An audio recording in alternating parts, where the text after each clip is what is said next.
Mais non, on ne sait pas. On ne peut pas savoir vraiment le projet est fini, est parfait et il a tous les données qu'il faut pour commencer les travaux.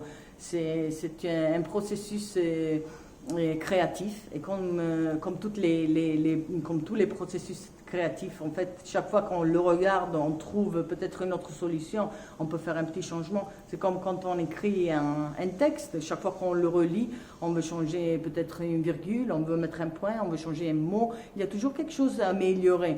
Et ça, c'est comme ça aussi dans la projetation, en fait, finalement. Chaque fois qu'on regarde les plans, on peut les améliorer, on peut les changer, mais c'est vrai qu'il faut décider qu'à un certain point, c'est le moment d'arrêter et de sortir et de commencer les travaux. Et quand j'ai commencé à travailler comme employé dans un bureau d'architecte, je me rappelle, mon chef m'a dit, ben, finalement, projeter, c'est comme une spirale. On commence le projet en faisant quelque chose de très général et très en gros, en fait, et puis on repasse et on repasse encore, et chaque fois qu'on repasse, on améliore encore un petit peu, jusqu'à ce qu'on arrive au point où finalement on est satisfait avec la solution et on peut commencer les travaux. Et en fait, en France et en Italie,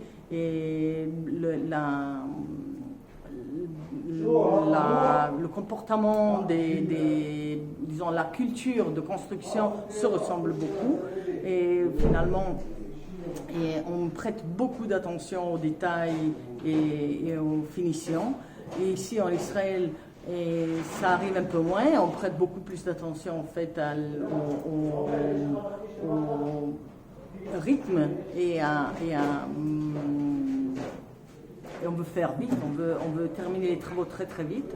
Donc finalement, ce que moi j'essaye de faire dans mes projets, c'est de fondre ces deux cultures, de maintenir le rythme israélien, où ce que les choses se passent très très vite, elles avancent et elles finissent, mais sans renoncer finalement aux finitions européennes auxquelles je suis habituée, comme ça j'ai étudié, et bon c'est ma culture et j'aime bien investir sur ça dans mes projets ici en Israël aussi.